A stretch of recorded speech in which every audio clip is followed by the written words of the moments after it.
Hi everyone, कैसे हैं आप सभी? आशा करती हूँ अच्छे होंगे। आज का भाई हमारा चैप्टर रहेगा आरंभिक नगर। हिस्ट्री क्लास 6 का भाई एनसीईआरटी का भाई हमारा थर्ड चैप्टर रहेगा आरंभिक नगर। इसमें भाई हम सभ्यता संस्कृति के बारे में, वहाँ के घरों के बारे में और वहाँ कौन-कौन से शहरों फले फूले इनके बारे में भाई आज हम पढ़ेंगे।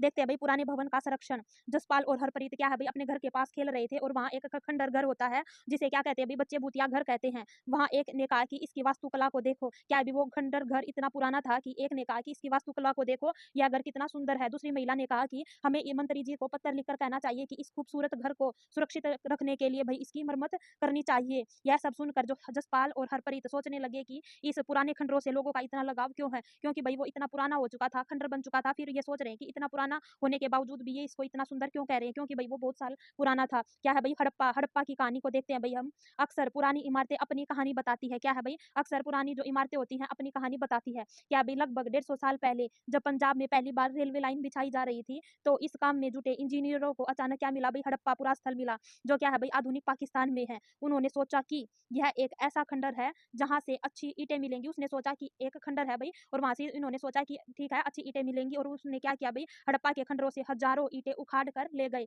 जिससे क्या बनाया भाई रेलवे लाइन उससे बिछाई गई। इससे कई इमारतें पूरी तरह भाई क्या हो गई, नष्ट हो गई। उसके बाद लगभग 80 साल पहले क्या हुआ भाई, पुरातत्वविदों ने इस स्थल को ढूंढ निकाला।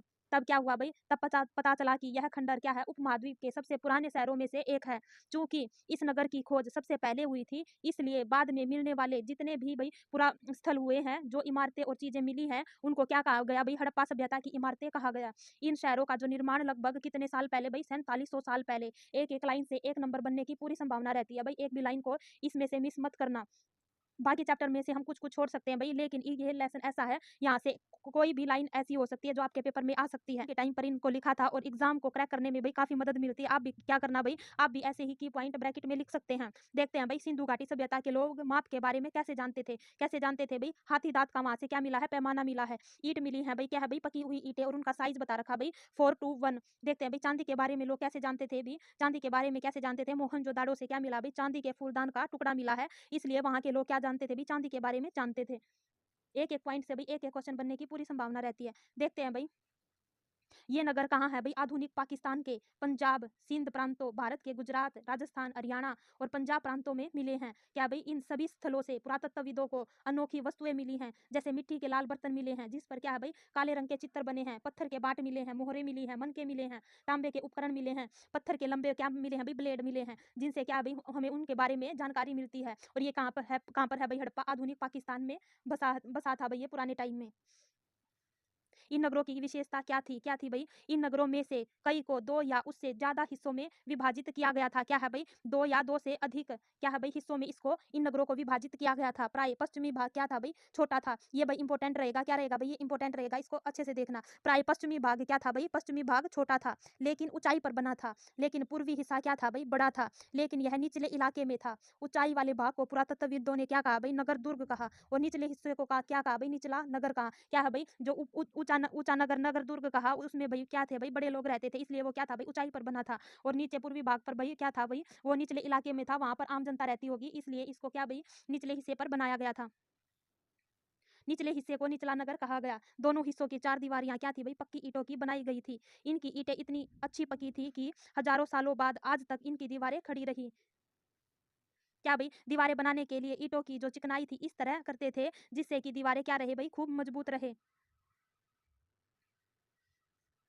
कुछ नगरों के क्या थे भई, नगर दुर्ग में कुछ खास इमारतें बनाई गई थी। क्या है भई, मिसाल के तौर पर मोहनजोदाड़ो में क्या था भई, खास तालाब बनाया गया था। क्या था भई, मोहनजोदाड़ो में एक खास तालाब बनाया गया था, जिसे पुरातत्वविदों ने क्या कहा भई, महान स्नानागार कहा। इस तालाब को बनाने में क्या थी भई, ईंट और प्लास्टर का इस्तेमाल किया गया था, जिसमें पानी का जो रिसाव रोकने के लिए क्या किया गया था भई, प्लास्टर के ऊपर क्या चारकोल की परत चढ़ाई गई थी। क्या भई यहाँ से एक क्वेश्चन पूर्व पक्का बनता है भई मोहनजोदाड़ो से। इस सरोवर में क्या था भई, 2 तरफ से उतरने के लिए सीढ़ियाँ बनाई गई थी और चारों ओर कमरे बनाए गए थे, जिसमें क्या था भई, जिसमें भरने के लिए पानी कुओं से निकाला जाता था और उपयोग के बाद इसे खाली कर दिया जाता था। शायद यहाँ विशिष्ट नागरिक विशेष अवसरों पर स्नान किया करते थे। कालीबंगा और लोथल से क्या मिला है भाई? अग्निकुंड मिला है। क्या मिला है भाई? कालीबंगा और लोथल से क्या मिला है? ये क्या मिला भाई? अग्निकुंड मिला है, जहाँ संभवतः यज्ञ किया जाता था। हड़प्पा, मोहनजोदाड़ो और लोथल जैसे कुछ नगरों में क्या मिला है भाई? बड़े-बड़े भंडार गृह मिले हैं। यहाँ से भाई एक क्वेश्चन पक्का बनता है इस वाले हिस्से से। कालीबंगा और लोथल से क्या मिला? ये पूछ लेंगे। अग्निकुंड मिले हैं। हड़प्पा, मोहनजोदाड़ो और लोथल से क्या मिला भाई? भंडार गृह मिला है। क्या मिला भाई? भंडार गृह मिला है। आगे देखते हैं अभी कालीबंगा से क्या-क्या मिला है भाई? काले रंग की चूड़ियाँ मिली है। क्या मिली है भाई? कालीबंगा से जुते हुए खेत का साक्ष है और काले रंग की चूड़ियाँ मिली है और ये कहाँ है भाई? राजस्थान में स्थित है। लोथल कहाँ है भाई? लोथल गुजरात में स्थित है और यहाँ पर क्या-क्या मिला है भाई? एक बंदरगाह मिली है और मन के बनाने का कारखाना मिला है। ऐसे आप भी भाई कुछ की पॉइंट को ऐसे ब्रैकेट में लिख सकते हो, जहाँ भी आपको एनसीईआरटी की बुक में जगह मिले वहीं आप लिख सकते हो, ताकि आपके माइंड में इन चीज़ों को याद करने में आसानी हो। आगे देखते हैं भाई भवन, नाले और सड़कें कैसी थी भाई? हड़प्पा के नगरों में ईंटों की चिकनाई कैसी थी? भवन कैसे थे? नाले कैसे थे? सड़कें कैसी थी? इनके बारे में भाई पढ़ते हैं। इन नगरों के जो घर थे आमतौर पर 1 या 2 मंजिला होते थे। कैसे होते थे भी? 1 या 2 मंजिले होते थे। घर के आंगन के चारों ओर कमरे बनाए जाते थे। क्या थे भाई? घर के आंगन के चारों तरफ कमरे बनाए जाते थे। अधिकांश घरों में एक क्या था भाई? स्नान घर होता था और कुछ घरों में क्या थे भाई? कुएँ भी होते थे। क्या होते थे भाई? कुएँ होते थे। कई घरों में क्या होते थे भाई? ढके हुए नाले थे। कई नगरों में ढके हुए नाले थे। इन्हें सावधानी से क्या किया जाता था भाई? सीधी लाइन में बनाया जाता था। हर नाली में हल्की ढलान होती थी ताकि पानी आसानी से बह सके। क्या है भाई? हल्की ढलान वाले बनाई जाती थी ताकि पानी है वो आसानी से बह सके। अक्सर घरों की नालियों को सड़कों की नालियों से क्या किया जाता था भाई? जोड़ दिया जाता था, जो बाद में बड़े नालों में मिल जाती थी। नालों के ढके होने के कारण क्या है भाई? इनमें जगह-जगह पर मैनहोल बनाए गए थे, जिसके ज़रिए क्या होता था? उनकी देखभाल और सफाई की जाती थी। घर, नाले, सड़कों का जो निर्माण था, योजनाबद्ध तरीके से एक साथ ही किया जाता था। क्या है भाई? एक साथ इनका योजनाबद्ध तरीके से इनका निर्माण किया जाता था। लाल मर्तभांड लाला किस काल से संबंधित है? ये पूछ लेंगे भाई। लाल मर्तभांड है वो हड़प्पा से संबंधित है। कहाँ से भाई? हड़प्पा से संबंधित है। इनका भाई नगरीय जीवन देखते हैं कैसा था। हड़प्पा के नगरों में क्या थी भाई? बड़ी हलचल रहा करती होगी। यहाँ पर ऐसे लोग रहते होंगे जो नगर की खास इमारतें बनाने की योजना में जुटे रहते थे। यह संभवतः यहाँ के क्या थे भाई? शासक थे। यह भी संभव है कि शासक लोगों को भेजकर दूर-दूर से धातु, बहुमूल्य पत्थर और अन्य उपयोगी चीजें मंगवाते थे। शायद क्या था भाई? शासक लोग खूबसूरत मन को सोने चांदी से बने आभूषणों जैसी कीमती चीजों को अपने पास रखते होंगे। इन नगरों में क्या था भाई? लिपिक भी थे। क्या थे भाई? लिपिक भी होते थे, जो मोहरों पर तो लिखते ही थे, शायद अन्य चीज़ों पर भी लिखते होंगे।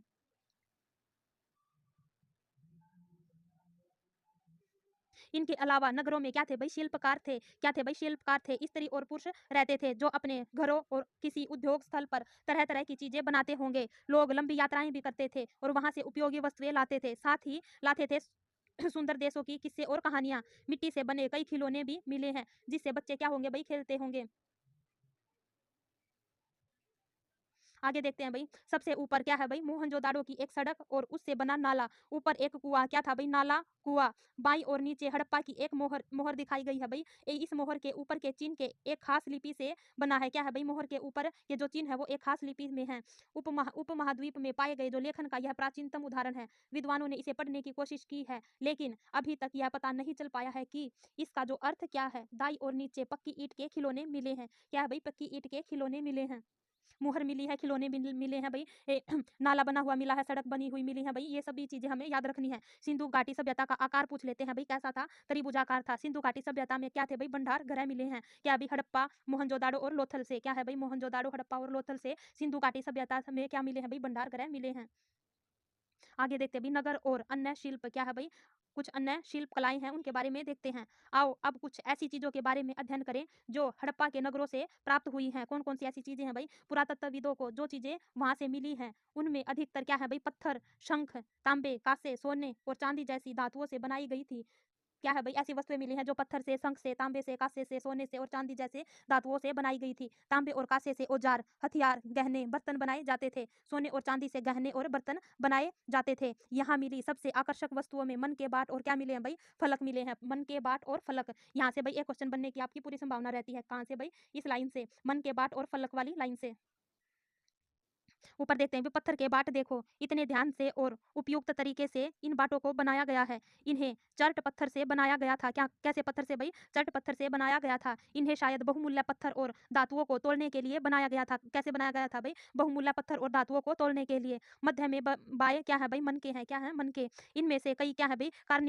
कार्निलियन पत्थरों से बनाए गए हैं। पत्थरों को क्या किया गया था भाई? पत्थरों को काट कर और तराश कर मन के बनाए गए। इनके बीच छेद किए गए ताकि धागा डालकर माला बनाई जाए। मध्य में दाएं पत्थर के धारदार फलक और नीचे दाएं कढ़ाईदार क्या थे भाई, वस्त्र थे। एक महत्वपूर्ण व्यक्ति की पत्थर से बनी मूर्ति जो क्या है भाई, मोहनजोदाड़ो से मिली है। इनमें कई कढ़ाईदार वस्त्र पहने दिखाए गए हैं। क्या है भाई, ऐसे कढ़ाईदार वस्त्र पहनाए गए दिखाए हैं।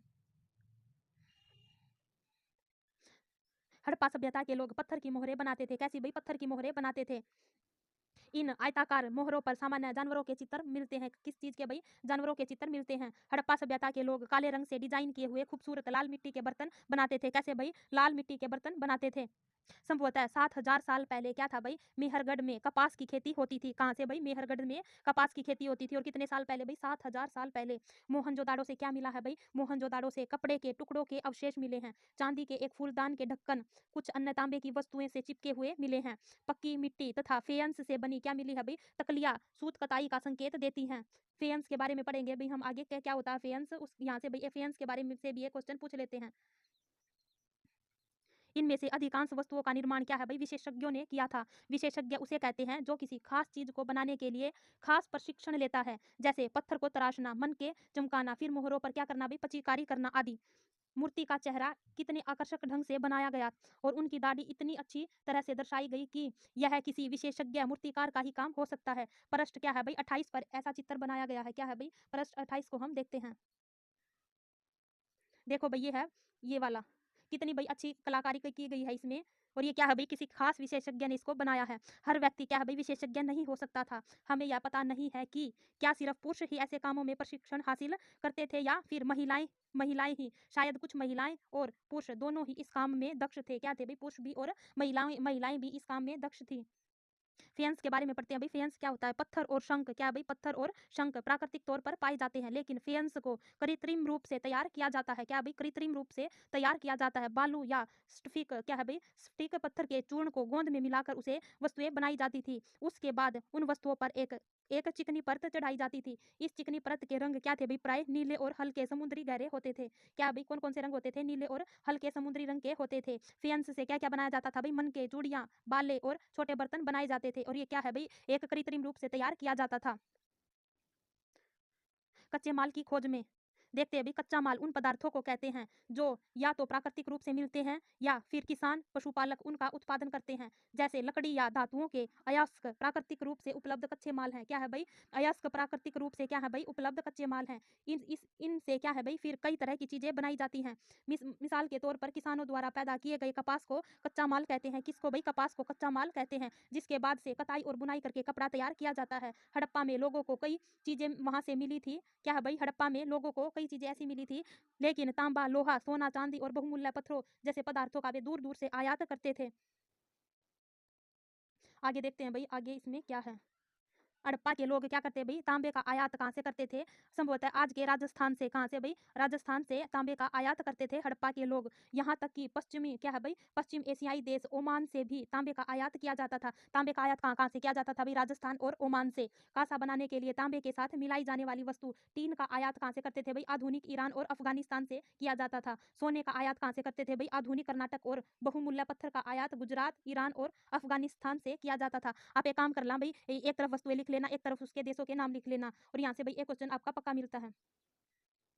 आगे देखते हैं भाई, नगरों में रहने वाले लोगों के लिए भोजन भोजन के बारे में देखते हैं भाई। लोग नगरों के अलावा गांव में भी रहते थे। क्या क्या है भाई, नगरों के अलावा गांव में भी लोग रहते थे। वे अनाज उगाते थे और जानवर पालते थे। किसान और चरवाहे ही शहरों में ही रहने वाले शासकों, लेखकों और दस्तकारों को खाने के लिए सामान देते थे। पौधों के अवशेषों से पता चलता है कि हड़प्पा के लोग गेहूं, जौ, दालें, मटर, धान, तिल और सरसों उगाते थे। कौन कौन सी भाई, ये आपको याद रख लेनी है, कौन कौन सी फसलें उगाते थे। जमीन की जुताई के लिए क्या करते थे भाई, हल का प्रयोग करते थे। हड़प्पा काल के हल तो नहीं बच पाए क्योंकि वे प्राय लकड़ी के बने थे। क्या है भाई, लकड़ी के बने होने के कारण इनको ये नष्ट हो गए और जमीन के अंदर ही मिल गए। क्या है भाई, हमें उनके साक्ष्य थोड़े बहुत ही मिल पाए क्योंकि ये प्राय लकड़ी से बनाए गए थे, इसलिए वे क्या है भाई, लेकिन हल के आकार के खिलौने मिले हैं। हल, लकड़ी के हल तो नहीं मिले, लेकिन उसी आकार के क्या मिले हैं भाई, खिलौने मिले हैं। इस क्षेत्र में बारिश क्या होती है भाई, कम होती है, इसलिए सिंचाई के लिए लोगों ने कुछ तरीके अपनाए होंगे। संभवतः पानी का जो संचय किया जाता होगा, जरूरत पड़ने पर उससे फसलों की सिंचाई क्या है भाई, की जाती होगी। पानी को क्या करते थे भाई, इकट्ठा करते थे और उसी से फसलों की सिंचाई करते थे। हड़प्पा के लोग कौन कौन से जानवर पालते थे भाई, ये देखते हैं। हड़प्पा के लोग गाय, भैंस, भेड़ और बकरियां पालते थे। बस्तियों के आसपास तालाब और चरागाह होते थे। क्या होते थे भाई, तालाब और चरागाह होते थे। लेकिन जो सूख जाते थे महीने, उनमें मवेशियों के झुंडों को चारा पानी की तलाश में इधर से उधर जाना पड़ता था। वे बेर जैसे फलों को इकट्ठा करते थे। क्या करते थे भाई, बेर जैसे फलों को इकट्ठा करते थे, मछलियां पकड़ते थे, हिरण जैसे जानवरों का शिकार भी करते थे। बहुमूल्य पत्थर कहाँ-कहाँ से मिले हैं भई, गुजरात से, ईरान से और अफ़गानिस्तान से। धोलावीरा नगर क्या है भई, 3 भागों में बँटा है। आप भी ऐसे करके भई कुछ-कुछ लिख सकते हो, जिससे आपको याद करने में आसानी हो सके। मैंने इनको ऐसे ही लिखा था भई, और मेरा एसएसटी का भई एक बार में ही क्लियर हो गया था। 60 में से कुछ करीबन 45 मेरे को क्वेश्चन ठीक हुए थे। मैंने 3 महीने तैयारी की थी, जिससे आप भी भई ऐसे ही एनसीईआरटी को पढ़कर आप भी अच्छे से तैयारी करके दे सकते हो, जिससे आपका भी सीटेट अच्छे से क्लियर हो सके। गुजरात देखते हैं अभी आगे, गुजरात में हड़प्पाकालीन नगर का जो सूक्ष्म निरीक्षण है, वो देखते हैं भई। कच्छ के इलाके में क्या है भई, खतीर बेत के किनारे क्या है भाई, खतीर बेत के किनारे क्या था भाई, धोलावीरा नगर बसा था। ये पूछ लेंगे भाई, कौन से इलाके में था, कच्छ के इलाके में था और खतीर बेत के किनारे पर था धोलावीरा नगर। और वहाँ क्या था भाई, साफ पानी मिलता था और जमीन कैसी थी भाई, उपजाऊ थी। कैसी थी भाई, उपजाऊ थी। जहाँ हड़प्पा सभ्यता के कई नगर क्या थे भाई, 2 भागों में विभक्त थे। कितने भागों में भी, 2 भागों में विभक्त थे। वहीं धोलावीरा नगर क्या था भाई, 3 भागों में बांटा गया था। हड़प्पा सभ्यता के क्या थे भाई, नगर 2 भागों में विभक्त थे और धोलावीरा ऐसा नगर था जो 3 भागों में बांटा गया था। इनसे क्या है भाई, हर हिस्से के चारों ओर पत्थर की ऊंची-ऊंची दीवार बनाई गई थी और इनके अंदर जाने के लिए क्या थे भाई, बड़े-बड़े प्रवेश प्रवेश द्वार थे। इस नगर में क्या था भाई, एक खुला मैदान भी था। क्या था भाई, एक खुला मैदान था, जहाँ सार्वजनिक कार्यक्रम आयोजित किए जाते थे। यहाँ मिले कुछ अवशेषों में क्या मिला भाई, हड़प्पा लिपि के बड़े-बड़े अक्षरों को पत्थर में खुदा पाया गया है और इन अभिलेखों को क्या है भाई, संभवतः लकड़ी से जड़ा गया था। क्या था भाई, लकड़ी से इनको जड़ा गया था। यह एक अनोखा अवशेष है, क्योंकि आमतौर पर हड़प्पा के जो लेख हैं, मुहर जैसी छोटी वस्तुओं पर पाए जाते हैं। आगे देखते हैं, अभी आगे हम लोथल के बारे में पढ़ेंगे। लोथल बंदरगाह, क्या भाई, लोथल का बंदरगाह, यह एक क्या था भाई, बड़ा तालाब लोथल का बंदरगाह रहा होगा, जहां समुद्र के रास्ते आने जाने वाले नाव रुकती थी। क्या थी भाई, समुद्र से आने जाने वाली नाव वहां पर क्या थी भाई, रुकती थी। संभवतः यहाँ पर क्या था भाई, माल चढ़ाया या उतारा जाता था। लोथल का बंदरगाह कहाँ है भाई, ये गुजरात की खंबात की खाड़ी में है। क्या है भाई, गुजरात की खंबात की खाड़ी में मिलने वाली साबरमती की एक उपनदी के किनारे बसा लोथल नगर ऐसे स्थान पर बसा था, जहाँ क्या था भाई, कीमती पत्थर जैसा कच्चा माल आसानी से मिल जाता था। क्या मिलता था भाई, कीमती पत्थर जैसा कच्चा माल आसानी से मिल जाता था। यह क्या था भाई, पत्थरों, शंखों और धातुओं से बनाई गई चीजों का एक महत्वपूर्ण केंद्र था। कैसे कैसे भाई, पत्थरों से, शंखों से और धातुओं से बनाई गई चीजों का एक महत्वपूर्ण केंद्र था। इस नगर में क्या था भाई, एक भंडार गृह भी था और इस भंडार गृह में कई मोहरे और मुद्रांकन, मोहरबंदी क्या होती है भाई, मोहर लगाकर उस पर मोहरबंदी की जाती है वस्तुओं पर। गीली मिट्टी पर दबाने से बनी क्या है भाई, उनकी छाप मिली है। मोहरबंदी क्या होती है भाई, गीली मिट्टी पर दबाने से बनी उनकी छाप। ये सब चीजें भाई वहां पर क्या है भाई, मिली हैं।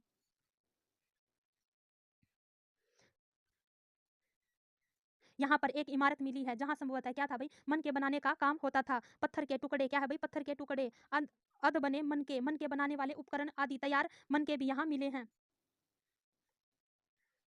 मुद्रा, मोहर और मुद्रांकन या मोहरबंदी को के बारे में देखते हैं भाई, क्या होती है। मोहरों का प्रयोग क्या किया जाता था भाई, सामान सामान से भरे उन डिब्बों, थैलों को चिन्हित करने के लिए किया जाता होगा, जिन्हें एक जगह से दूसरी जगह पर भेजा जाता था। थैले को बंद करने के बाद उनके जो मुहानों पर गीली मिट्टी पोत कर उन पर क्या की जाती थी भाई, मोहर लगाई जाती थी। मोहर की छाप को ही क्या कहते हैं भाई, मोहरबंदी कहते हैं। अगर यह छाप टूटी हुई नहीं होती थी, तो साबित हो जाता था कि सामान के साथ कोई छेड़छाड़ नहीं की गई है।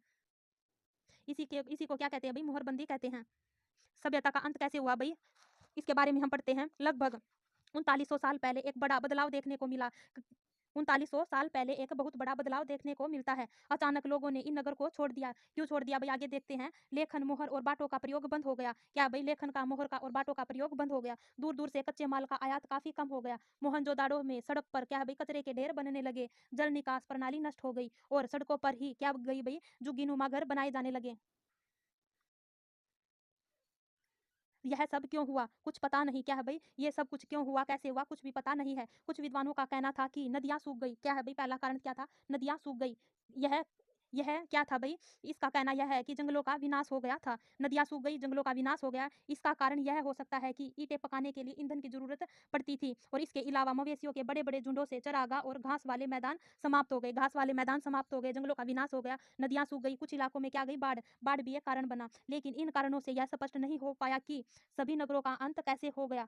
ये नहीं भाई बाढ़ आने से या ये सभी चीज़ें होने से एक जगह का विनाश हो जाए, भाई पूरी की पूरी सभ्यता मतलब हड़प्पा सभ्यता का ही अंत हो गया। ऐसा कहना भाई स्पष्ट नहीं हो पाया कि ऐसा क्यों हुआ? क्योंकि बाढ़ और नदियों के सूख जाने का असर क्या होता है, अभी कुछ ही इलाकों में हुआ होगा। ऐसा लगता है कि शासकों का नियंत्रण समाप्त हो गया था। क्या है भई? शासकों का नियंत्रण समाप्त हो गया था। जो भी हुआ हो, परिवर्तन का असर बिल्कुल साफ दिखाई देता है। आधुनिक पाकिस्तान के सिंध और पंजाब की बस्तियाँ क्या हो गई भई? उजड़ गई। कई लोग पूर्व और दक्षिण के इलाकों में नई और छोटी बस्तियों में जाकर बस गए। इसके लगभग 1400 साल बाद नए नगरों का विकास हुआ। इसके बारे में भई हम अध्याय 5 और 8 में पढ़ेंगे। इसके अलावा भई ये देखते हैं, यहाँ से भी क्वेश्चन पूछा जाता है। पिरामिड के बारे में पढ़ते हैं भाई। अपने एटलस में मिस्र को ढूंढो। क्या है भाई? मिस्र को ढूंढो। नील नदी के आसपास वाले इलाकों को छोड़कर मिस्र का आधुनिक भाग क्या है भाई? रेगिस्तान है। लगभग 5000 साल पहले मिस्र में शासक करने वाले राजाओं ने सोना, चांदी, दाती हाथ, लकड़ी और हीरे जवाहरात लाने के लिए अपनी सेनाएं दूर दूर तक भेजी। इन्होंने बड़े बड़े मकबरे बनाए, जिन्हें क्या कहते थे भाई? पिरामिड कहते थे। राजाओं के मरने पर इनके शवों को कहाँ रखा जाता था भाई? पिरामिड में ही रखा जाता था। कहाँ रखा जाता था भाई? पिरामिडों में इनको दफनाकर सुरक्षित रखा जाता था। इन शवों को क्या कहते थे भाई? मम्मी कहते थे। क्या कहते थे? मम्मी कहते थे। इनके शवों के साथ और उनकी अनेक चीज़ें दफनाई जाती थी। उनके शवों के साथ-साथ भई उनकी अनेक चीज़ें दफनाई जाती थी। इनमें क्या है भई? खाद्यान्न, पेय, वस्त्र, गहने, बर्तन, वाद्य यंत्र, हथियार और जानवर भी शामिल हैं। कभी-कभी शव के साथ उनके सेवक और सेविकाएँ भी दफनाए जाते थे। दुनिया के इतिहास में शवों को दफनाने की परंपरा को देखते हुए मिस्र में सबसे ज़्यादा धन-दौलत खर्च किया जाता था। क्या है भई? उनके शवों के साथ-साथ